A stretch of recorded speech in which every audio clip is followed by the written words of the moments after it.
तो फ्रेंड्स, आप लोग कैसे हैं? उम्मीद करता हूँ आप बहुत ही अच्छे होंगे। फ्रेंड्स, मैं आपके बीच फिर से प्रेजेंट हूँ और आज फिर मैं प्रीवियस ईयर क्वेश्चन को लेकर फिर से आपके सामने आया हूँ। और आज का हमारा प्रीवियस ईयर का क्वेश्चन रहेगा 3 जनवरी 2022 का।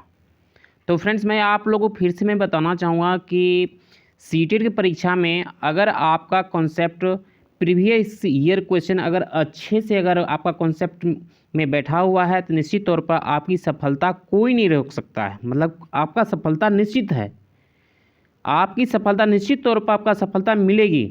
लेकिन आपका प्रीवियस ईयर क्वेश्चन पर कमांड है और अच्छे से कर पाते हैं तो निश्चित तौर पर आपकी सफलता निश्चित है। तो आइए हम आज का जो प्रीवियस ईयर क्वेश्चन है 3 जनवरी 2022 को उसको फिर से अटैम्प्ट करते हैं।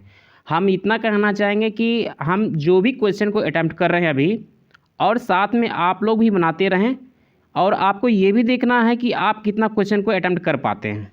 बाकी जिसका जो भी आंसर होगा अभी हम आपके बीच बताते जाएंगे और आप अपना काउंट करते जाना है कि आपके प्रश्न कितने सही हुए हैं। आज मैं 30 क्वेश्चन को फिर से लाया हूँ।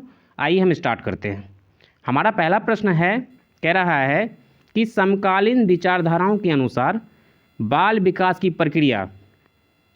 पहला ऑप्शन है सभी बच्चों के लिए एक समान और सभी बच्चे एक निश्चित आयु तक आते आते विशिष्ट निर्धारित लक्ष्य अवश्य प्राप्त कर लेते हैं।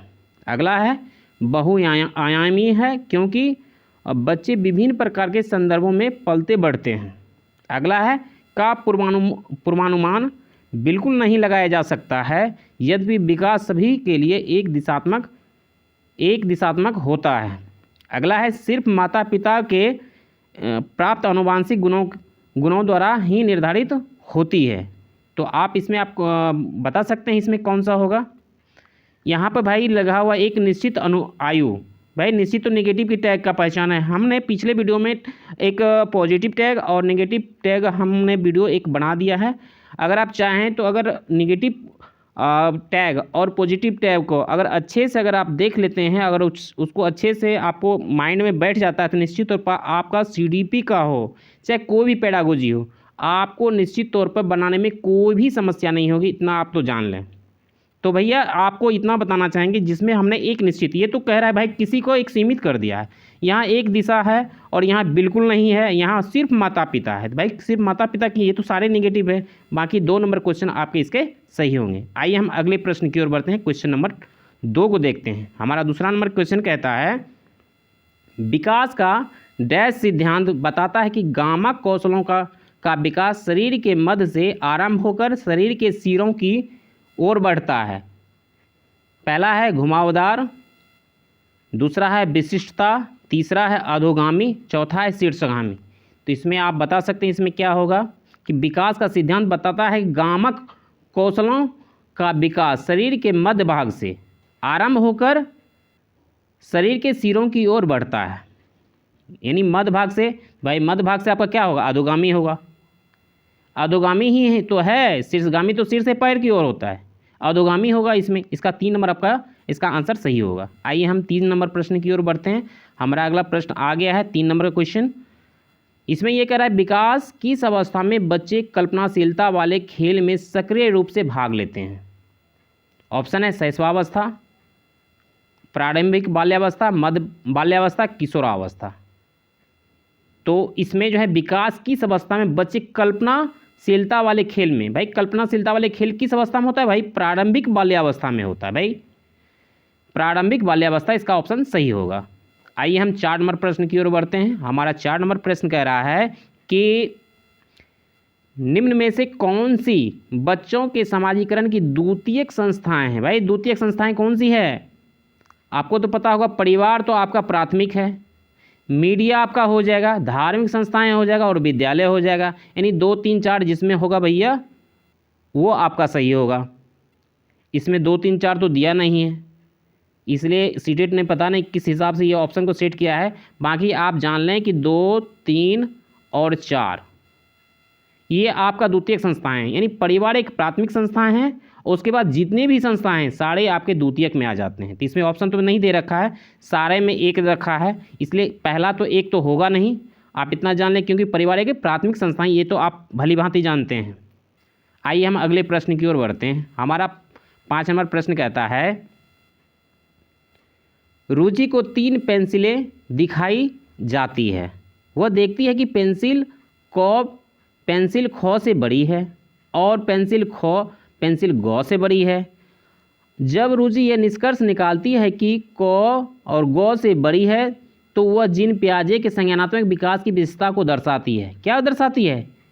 पहला है क्रमबद्धता, दूसरा है संरक्षण, तीसरा है सक्रमक अनुमान और चौथा है परिकल्पना आधारित निगमनात्मक तर्क। इसमें तो भैया क्या हो जाएगा, क्योंकि इसमें अनुमान लगा रही है भाई। कौन ये क्या कह रही है? इसमें ये कह रही है कि जब रुचि ये निष्कर्ष निकालती है कि क ग से बड़ी है, तो भाई बड़ी है तो ये अनुमान लगा रही है ना, ये अनुमान लगा रही है, इसलिए सकर्मक अनुमान हो जाएगा। आइए हम 6 नंबर प्रश्न की ओर बढ़ते हैं। हमारा 6 नंबर प्रश्न कह रहा है कि जिन पियाजे के संज्ञानात्मक विकास के सिद्धांत के अनुसार मूर्त संक्रियात्मक चरण में बालक निम्न में से क्या कर पाने के योग्य होता है। यहाँ कह रहा है मूर्त संक्रियात्मक चरण में, तो पहला है प्रतिवर्तन, दूसरा है परिकल्पना आधारित निगमनात्मक तार्किक चिंतन, तीसरा है अमूर्त चिंतन, चौथा है प्रतिज्ञाप्ति चिंतन। तो इसमें क्या हो जाएगा? इसमें आपका हो जाएगा प्रतिवर्तन। आइए हम अगले प्रश्न की ओर बढ़ते हैं। 7 नंबर हमारा प्रश्न कह रहा है, निम्नलिखित में से कौन सा चरण लॉरेंस कोहलबर्ग के द्वारा दिए गए नैतिक विकास के सिद्धांत में शामिल नहीं है? भाई नहीं है, यहाँ पर ये ध्यान देना है। तो ये लॉरेंस कोहलबर्ग का नैतिक सिद्धांत तो आपको पता होगा। एक होता है पूर्व परंपरागत, दूसरा होता है पारंपरिक चरण, तीसरा होता है उत्तम पारंपरिक चरण। तो आपको ये देना है, पूर्व पारंपरिक चरण तो होता है पहला, दूसरा होता है पारंपरिक चरण और तीसरा होता है उत्तर पारंपरिक चरण। तो ये अपारंपरिक चरण तो होता नहीं है, इसलिए आपका 2 ही आपका होगा, क्योंकि नहीं की चर्चा किया गया। नहीं यहाँ पूछ रहा है कौन सा चरण नहीं है, तो अपारंपरिक चरण आपका नहीं है लॉरेंस कोहलबर्ग का, क्योंकि लॉरेंस कोहलबर्ग साहब ने आपका 3 ही चरण दिया है। तो ये तो आप जान ही गए होंगे। आइए हम 8 नंबर प्रश्न की ओर बढ़ते हैं। हमारा 8 नंबर प्रश्न कहता है कि एक अध्यापिका अपनी कक्षा के लिए लेव वाइगोत्स्की के सामाजिक संरचनावादी सिद्धांतों पर आधारित शिक्षण अधिगम प्रक्रिया तैयार करना चाहती है। उसे निम्न में से किसके प्रयोग से बचना चाहिए?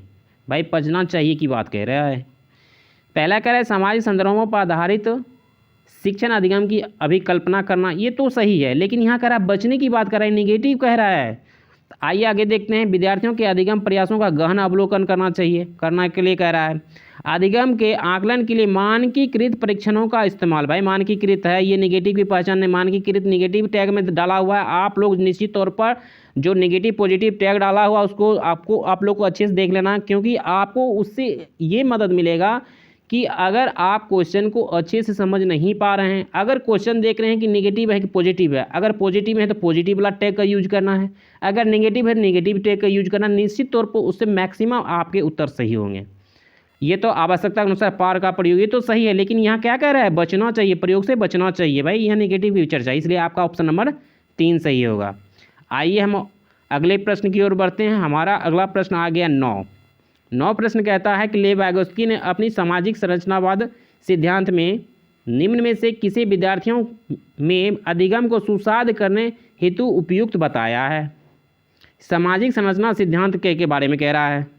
तो भाई पहला आता है सहकर्मी सहयोगिता, दूसरा होता है सांस्कृतिक उपकरण का अहस्तक्षेप, तीसरा है रटकर याद करने पर बल, चौथा है गैर संदर्भित पाठ्यक्रम। यहाँ तो आप देख रहे हैं कि सुसाध करने की उपयुक्त विधि पूछ रहा है, तो ये तो पॉजिटिव क्वेश्चन है। यहाँ गैर लगा हुआ है, यहाँ कह रहा है रट कर याद करने पर बल कह रहा है, यहाँ हस्तक्षेप नहीं कह रहा है, यहाँ अहस्तक्षेप कह रहा है। इसलिए आपका ऑप्शन नंबर आपका 1 सही होगा, सहकर्मी सहयोगिता। आइए हम 10 नंबर प्रश्न की ओर बढ़ते हैं। हमारा 10 नंबर प्रश्न कहता है भाई किसी प्रगतिवादी कक्षा के बारे में एक अध्यापिका का क्या विश्वास होना चाहिए? पॉजिटिव क्वेश्चन है। कक्षा हमेशा कठोर नियंत्रण में रहें। भाई कठोर नियंत्रण में क्यों रहें? और सिर्फ अध्यापक को निर्देश देना चाहिए। दूसरा कह रहा है कि अधिगम केवल कक्षा में ही होना चाहिए। भाई अधिगम क्यों केवल कक्षा में हो जाए, परिवार में हो जाए, समाज में हो, तो कहीं भी हो सकता है। अगला कह रहा है कक्षा में विद्यार्थी अपने साथ विविध प्रकार के समृद्ध अनुभव लाते हैं। भाई विविध प्रकार तो निश्चित तौर पर लाते हैं, ये तो आपका सही है। अगला कह रहा है विद्यार्थी केवल, भाई केवल लगा हुआ तो इसका आप तो जान ही रहे हैं कि निगेटिव टैग का यूज किया गया है। केवल ड्रिल और अभ्यास के माध्यम से ही सबसे अधिक सार्थकता से सीखते हैं। 4 नंबर तो होगा नहीं, इसलिए आपका ऑप्शन नंबर 3 सही होता है। आइए हम अगले प्रश्न की ओर बढ़ते हैं। हमारा अगला प्रश्न कहता है भाई कि किस विचारक ने इस बात को नकारा है कि बुद्धि एकल इकाई है और कई पृथक स्वतंत्र बुद्धियों का सिद्धांत प्रतिपादित किया है। किस विचारक ने इस बात को नकारा है कि बुद्धि एकल इकाई है और कई पृथक स्वतंत्र बुद्धियों का सिद्धांत प्रतिपादित किया है?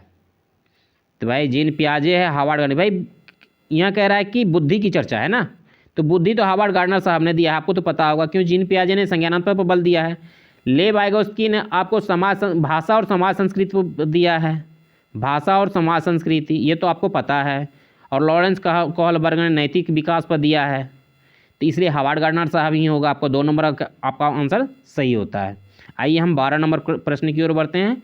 और हमारा 12 नंबर भाई प्रश्न कहता है कि खिलौने के रूप में गुड़िया मिलने पर रोहन की प्रतिक्रिया थी, मुझे ये खिलौना पसंद नहीं है क्योंकि लड़के गुड़िया से नहीं खेलते।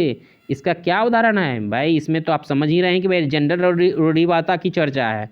ये जेंडर प्रासंगिक की बात नहीं है, ना भेदभाव की बात है, ये जेंडर रूढ़िवादिता की चर्चा है, इसलिए आपका 3 नंबर इसका ऑप्शन सही होता है। आइए अगले प्रश्न की ओर देखते हैं। हमारा 13 नंबर प्रश्न कहता है कि एक शिक्षक 1 महीने की अवधि के अंतराल में विद्यार्थियों को निबंध लेखन के लिए कई ड्राफ्ट लिखने के लिए सहयोग देता है। यदि यह शिक्षक प्रत्येक विद्यार्थी के सभी ड्राफ्ट को ध्यान में रखता है और उन सभी ड्राफ्ट पर काम करने की प्रक्रिया को भी मान्यता देता है, तो इस प्रकार के मूल्यांकन को क्या कहेंगे? पहला कहता है योगात्मक, दूसरा कहता है मानक संदर्भित, तीसरा कहता है रचनात्मक, चौथा कहता है मानकीकृत। भाई रचनात्मक होगा इसका आंसर। आइए अगले प्रश्न की ओर बढ़ते हैं।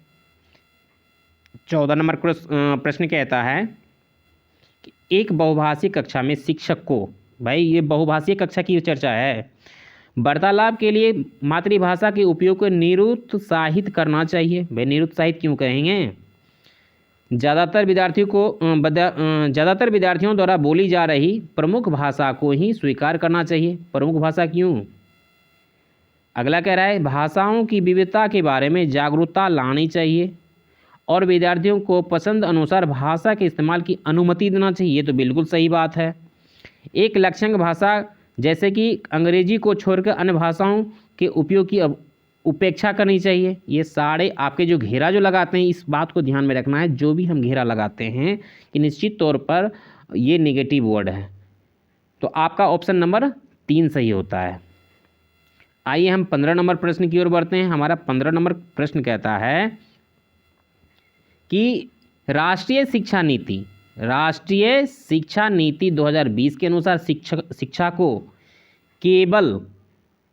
केवल पूर्व निर्धारित विषय वस्तु पर केंद्रित होना चाहिए। ये तो सही है। समस्या समाधान पर केंद्रित होना चाहिए, ये भी सही है। अधिगमकर्ताओं में समालोचनात्मक चिंतन की विकास करना चाहिए, ये भी सही है। अन्वेषण निर्धारित और खोज आधारित होना चाहिए।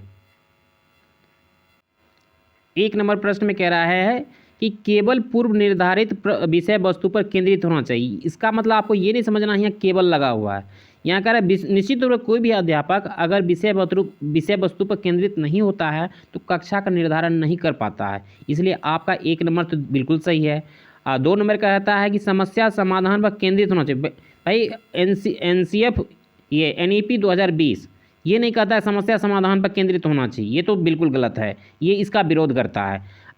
तीसरा कहता है कि आपका अधिगमकर्ताओं में समालोचनात्मक चिंतन का विकास करना चाहिए, ये तो सही है। और चौथा कहता है अन्वेषण निर्धारित और खोज आधारित होना चाहिए, ये तो सही है। 1, 3, 4 जिस ऑप्शन में सही होगा वही आपका ऑप्शन सही है। 1, 3, 4 ये 1 नंबर आपका प्रश्न सही होता है। आइए हम अगले प्रश्न की ओर बढ़ते हैं। हमारा 16 नंबर प्रश्न भाई आ गया है और फटाफट इसको भी आप इसको अटेम्प्ट कर लेते हैं, देख लेते हैं इसमें क्या कहता है। पाठ्यक्रम को जल्दी पूरा करने के लिए एक शिक्षिका हमेशा अपनी पसंद के ही कुछ बच्चों से पूछ लेती है कि शिक्षिका द्वारा किया गया यह कार्य क्या है। पाठ्यक्रम पूरा करने हेतु न्यायोचित है। दूसरा कहता है कि यह दर्शाता है कि शिक्षिका में अपनी कक्षा के श्रेष्ठ बच्चों को पहचानने का अच्छा कौशल है। तीसरा है विद्यार्थियों को समान अवसर की उपलब्धता से वंचित करता है। चौथा कहता है सभी विद्यार्थियों के समान सम्मिलन को सुनिश्चित करने में प्रभावशाली होगा। भाई इसमें कौन सा होगा क्वेश्चन? मैं आपको फिर से दोहरा देता हूं कि पाठ्यक्रम को जल्दी पूरा करने के लिए एक शिक्षिका हमेशा अपनी पसंद के ही कुछ बच्चों से, भाई कुछ बच्चों की चर्चा है, ये निगेटिव है और निगेटिव वाला पर ही आपको ध्यान देना है। शिक्षिका द्वारा किया गया यह कार्य, ये तो बिल्कुल गलत है। कुछ बच्चों को क्या क्यों करेगी यह, तो इसमें ही देख लेना है। ये तो आपका सही है भाई, 1 नंबर पाठ्यक्रम पूरा करना है तो न्यायोचित है। यह दर्शाता है कि शिक्षिका में अपनी कक्षा के श्रेष्ठ बच्चों को पहचानने का अच्छा कौशल है और विद्यार्थियों को समान अवसर की उपलब्धता से वंचित करता है। ये तो बिल्कुल सही बात है, वंचित तो बिल्कुल कर रही है। कुछ बच्चों के साथ, सभी बच्चों के साथ तो करना चाहिए, लेकिन कुछ बच्चों के साथ ऐसा कर रही है तो निश्चित रूप से ये वंचित कर रही है दूसरे बच्चों को। आइए हम 17 नंबर प्रश्न की ओर बढ़ते हैं। 17 नंबर हमारा प्रश्न कहता है गुणज वैकल्प से जूझते छात्र के समावेशन हेतु निम्न में से क्या महत्वपूर्ण है। कार्य पूर्ण करने के लिए सख्त बाधाएं निश्चित करता है, ये तो निगेटिव है भाई। विद्यार्थियों को दृश्य आधारित परिकलन कैलकुलेटर, भाई परिकलन मतलब कैलकुलेटर होता है, और गणित संबंधी प्रयोज्यता उपलब्ध करवाना। गुणज वैकल्प को मतलब ही होता है डिसकैलकुलिया, और डिसकैलकुलिया आप समझ ही रहे हैं कि जो कैलकुलेटर गणित से संबंधित जो भी होगा वही आपका ऑप्शन सही होगा। बाकी आपका देख लो, इसमें सारे ऑप्शन गलत होंगे। मैं फिर से आपको बता देता हूँ, पाठ्यांश में मौजूद प्रसंगोचित जानकारी को निष्पक्ष ढकने करने के लिए अतिरिक्त विषय वस्तु जोड़ देना। और आगे है विद्यार्थियों को अधिगम के आकलन के लिए सिर्फ मानकीकृत तरीकों का इस्तेमाल करना। तो भाई आपका ऑप्शन नंबर 2 सही होगा, बाकी आगे आप लोग देख लेना। 18 नंबर हमारा प्रश्न कहता है कि एक दृष्टिबाधिता वाले विद्यार्थी के लिए निम्न में से कौन सी सामग्री लाभदायक नहीं है। दृष्टि से जो बाधित बच्चे हैं उसके लिए बाधित नहीं है, तो इसका आपका हो जाएगा स्पर्शिक ग्लोब। ये तो है, स्पर्श के द्वारा तो बच्चे दृष्टिबाधित तो यूज करता ही है। छोटे अक्षरों वाली पुस्तकें, तो ये तो आपका होगा ही। और दृष्टिपट पठन सॉफ्टवेयर, ये तो बिल्कुल नहीं होगा। और ब्रेल लिपि वाली पुस्तकें, ये तो नहीं होगा, क्योंकि यहाँ कह रहा है निगेटिव की बात है। अगर निगेटिव नहीं रहता तो ये तो चारों है। ये छोटे वाली पुस्तकें से उसको क्या लेना देना है, क्योंकि दृष्टिबाधित है। आइए हम 19 नंबर प्रश्न की ओर बढ़ते हैं। हमारा 19 नंबर प्रश्न कहता है भाई, कथन एक कहता है कि भाषा शिक्षण के दौरान एक अध्यापिका को लिखित सामग्री के साथ श्रवण पुस्तकें भी उपलब्ध करवानी चाहिए। ये तो सही है। और तर्क आर कहता है कि प्रस्तुतिकरण के विविध विकल्प विभिन्न अधिगमकर्ताओं की ज़रूरतों को पूरा कर पाते हैं, जैसे कि पठन विकारों को जूझने, मतलब विद्यार्थी के बारे में कह रहा है। ये तो दोनों सही है, तो दोनों सही है। तो भाई दोनों कौन सही है? दोनों सही है, लेकिन व्याख्या भी तो कर रहा है ए का, तो आपका हो जाएगा ऑप्शन नंबर 1 सही हो जाता है। आइए अगले प्रश्न की ओर बढ़ते हैं। हमारा 20 नंबर प्रश्न कहता है कि एक सृजनात्मक बालक में कौन से गुण मौजूद होंगे। तो भाई आप समझ सकते हैं, अभिसारी चिंतन तो होगा ही, और अभिसारी चिंतन ये तो बिल्कुल नहीं होगा। अभिसारी चिंतन क्यों होगा? क्योंकि सृजनात्मक बालक है। आप इतना जानेंगे। अभिसारी चिंतन, मैं फिर से आप लोगों को बताना चाहूँगा, अभिसारी चिंतन का मतलब ये हुआ कि जिसके कई उत्तर हों, या चिंतन की बात करें जिसको हम कई तरीके से उसका आंसर निकाल सकते हैं। जैसे आपको मैं बता दूं, जैसे भारत की राजधानी कहाँ, जैसे आप जानते हैं कि नई दिल्ली है, इसका एक आंसर है। आपका क्या नाम है, कोई एक ही नाम बताएंगे। आप कौन से ज़िला में रहते हैं, एक ही ज़िला में कोई एक ही ज़िला का नाम बताएंगे, 10 ज़िला तो आपको बताना नहीं। यानी जिसका एक ही उत्तर होगा वो आपका हो जाएगा अभिसारी, वो हो जाएगा आपका अभिसारी। जिसका एक उत्तर हो जाएगा वो हो जाएगा अभिसारी, और जिसका कई उत्तर हो जाएगा, जिसको व्याख्या के रूप में जानते हैं, वो आपका होगा अपसारी। यानी आप उसको कई तरीके से चिंतन करते हैं। तो अपसारी तो आपका एक होगा ही, 2 नंबर अभिसारी नहीं होगा। अमूर्त चिंतन की योग्यता बिल्कुल होगा, और नवीन आमुख उत्पादन की योग्यता ये तो होगा भी। यानी 1, 3, 4 जिसमें होगा भैया वही होगा आपका, 3 नंबर आपका ऑप्शन सही होता है। आइए हम अगले प्रश्न की ओर बढ़ते हैं। 21 नंबर पे हम लोग आ गए हैं भैया, और 21 नंबर कहता है कि कथन में ही है कि कथन एक कहता है कक्षा में मूल्यांकन के लिए शिक्षकों को विविध विधियों का प्रयोग करना चाहिए। बिल्कुल सही बात है। और आर कारण कहता है कि एक कक्षा में बच्चों की सफलता और असफलता को केवल पेपर पेंसिल परीक्षा के द्वारा सही और पूर्ण रूप नहीं निर्धारित किया जाए। बिल्कुल सही बात है। क्यों करेगा, इसलिए आपका ए भी सही है और आर भी सही है, लेकिन व्याख्या एक कर रहा है, इसलिए आपका ऑप्शन नंबर 1 सही है। आइए हम अगले प्रश्न की ओर बढ़ते हैं। 22 नंबर हमारा प्रश्न कहता है कि किसी संप्रदाय को पढ़ाने के लिए एक अध्यापिका विभिन्न उदाहरण प्रस्तुत करती है और उसके बाद विद्यार्थियों को उन उदाहरणों द्वारा एकत्रित जानकारी के आधार पर नियम निर्धारित करने को कहती है। इस क्रिया में अध्यापिका किस अधिगम का इस्तेमाल कर रही है। भाई किस अधिगम का कर रही है, निगमनात्मक हो गया, आगमनात्मक हो गया, अनुकरणात्मक हो गया, प्रतिस्पर्धात्मक हो गया। तो भाई कह रहा है कि नियम की निर्धारित के कह रहा है, निगमनात्मक होगा ना, 1 नंबर की बात है, 1 नंबर आपका ऑप्शन सही होता है। 23 नंबर हमारा प्रश्न कहता है कि कक्षा नियमन में, माफ़ी चाहूँगा 23 नहीं होगा, माफ़ी चाहूँगा ये 23, हाँ 23 ही होगा, 23 है ना, हाँ 22 तो हो गया, माफ़ी चाहूँगा 22। मैं फिर से बताना चाहूँगा, किसी संप्रदाय को, मैं फिर से इसको देख लेता हूँ, किसी संप्रदाय को पढ़ाने के लिए एक अध्यापिका विभिन्न उदाहरण प्रस्तुत करती है। अच्छा, उदाहरण प्रस्तुत कर रही है और उसके बाद विद्यार्थियों को उन उदाहरणों द्वारा एकत्रित जानकारी के आधार पर नियम निर्धारित करने को कहती है। तो इस क्रिया में अध्यापिका किस अधिगम का इस्तेमाल कर, यानी कह रहा है कि उदाहरण पहले, यानी उदाहरण पहले उसके बाद नियम बाद में। तो भैया इसमें आपका हो जाएगा आगमनात्मक, माफ़ी चाहूँगा 1 नंबर ऑप्शन नहीं होगा, ये आगमनात्मक होगा, क्योंकि उदाहरण पहले है उसके बाद नियम है। अगर पहले नियम की चर्चा होती है, उदाहरण बाद में होता, तब 1 नंबर आपका ऑप्शन होता है, और आपका उदाहरण पहले है नियम बाद में, इसलिए आपका ऑप्शन नंबर 2 सही होगा। आपका 2 ही नंबर आपका ऑप्शन सही होता है। तो 23 नंबर प्रश्न की ओर हम आते हैं। 23 नंबर हमारा प्रश्न कहता है, 23 नंबर आ गया है फिर से बंधुओं। तो आपका 23 नंबर प्रश्न कह रहा है कक्षा नियमन में विद्यार्थी की सहकारिता हेतु एक अध्यापक को क्या करना चाहिए। तो पहला ऑप्शन कह रहा है कि स्वयं ही कठोर और अटल नियमों का निर्धारण, भाई क्यों करेंगे।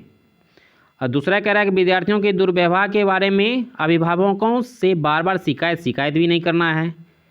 और तीसरा कहता है मापदंडों का पालन न करने पर विद्यार्थियों की भर्त्सना, ये तो बिल्कुल नेगेटिव की पहचान है, ये सारे नेगेटिव है।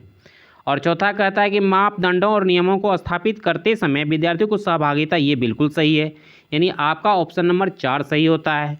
आइए हम 24 नंबर प्रश्न की ओर बढ़ते हैं। 24 नंबर हमारा प्रश्न कहता है कि वह विकल्प चुनिए जो उन संदर्भों का सही चुनाव करता है जिन्हें बच्चों के लिए अधिगम हो पाता है। पहला दिया है खेलकूद, दूसरा दिया है घर, तीसरा है कक्ष। तो यहाँ प्रश्न कह रहा है कि जिनमें बच्चों के अधिगम हो पाता है, कहाँ कहाँ हो पाता है। तो भाई इसमें तो सारे जगह खेलकूद के जगह पर भी होगा, और घर में भी होगा, और कक्ष में भी होगा, सारे जगह वो बच्चे सीखते हैं, इसलिए ऑप्शन नंबर आपका तीसरा सही हो जाता है। आइए अगले प्रश्न की ओर बढ़ते हैं। हमारा प्रश्न 25 नंबर प्रश्न कहता है कि निम्नलिखित में से कौन सी तकनीक छात्रों में समस्या समाधान कौशलों के विकास हेतु प्रभावशाली नहीं है। यहाँ ध्यान देना, नहीं लगा हुआ है। तो तकनीक छात्रों में समस्या समाधान कौशलों के विकास हेतु प्रभावशाली नहीं है। तो ध्यान देना है कि मुद्दों पर चर्चा को सुसाध्य करना और छात्रों की चर्चा में भाग लेने के लिए प्रोत्साहित करना, ये तो सही है, लेकिन क्वेश्चन कह रहा है नेगेटिव में, तो आपको नेगेटिव ही देखना है। 2 नंबर में कह रहा है समस्या को हल करने के लिए छात्रों को विचार मंथन एवं विचार उत्पन्न करने के लिए प्रोत्साहित करना, ये भी सही है। तीसरा कह रहा है समस्या का समाधान खोजने के लिए छात्रों को विविध प्रकार की शिक्षण सामग्री प्रदान करना, ये भी सही है।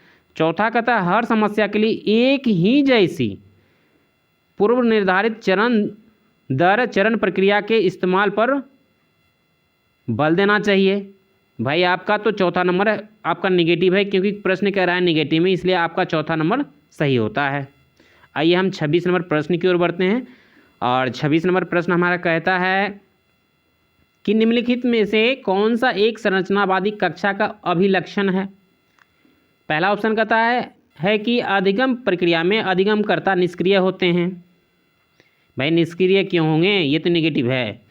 दूसरा है पाठ्य पुस्तक को यंत्रवत याद करने पर अत्यधिक महत्व दिया जाता है। भाई याद करने पर अधिक क्यों बल देंगे, ये तो एनसीएफ के विरुद्ध है। तीसरा है कक्षा में बच्चों को प्रश्न पूछने के लिए प्रोत्साहित नहीं करना चाहिए, बिल्कुल गलत बात है, प्रोत्साहित करनी चाहिए। चौथा कहता है कक्ष में पिछले अनुभवों का उपयोग नए ज्ञान की रचना के लिए किया जाता है। तो आपका क्वेश्चन पॉजिटिव में है और ऑप्शन भी आपको भैया पॉजिटिव में ही देना है, इसलिए आपका ऑप्शन नंबर 4 सही होता है।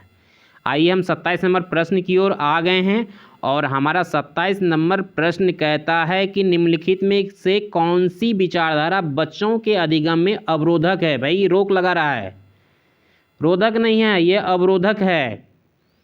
तो त्रुटियाँ अधिगम की प्रक्रिया का ही एक हिस्सा है, ये तो है अधिगम का ही हिस्सा है, क्योंकि जहाँ सीखेंगे वहाँ ही आपका वहाँ पर ही गलती होगा, जहाँ सीखेंगे नहीं वहाँ से गलती कहाँ से होगा, ये तो सही है, उसका ही हिस्सा है। और दूसरा कहता है अधिगमकर्ता के लिए त्रुटियाँ करना एक लज्जाजनक कार्य है, ये तो बिल्कुल गलत बात है। और तीसरा कहता है त्रुटियाँ अधिगमकर्ताओं की संकल्पनात्मक समझ में अंतरालों की जानकारी देती है, ये तो सही है। और चौथा कहता है कि अधिगमकर्ता को डांट के भय के बिना त्रुटियां करने के लिए मौका मिलना चाहिए।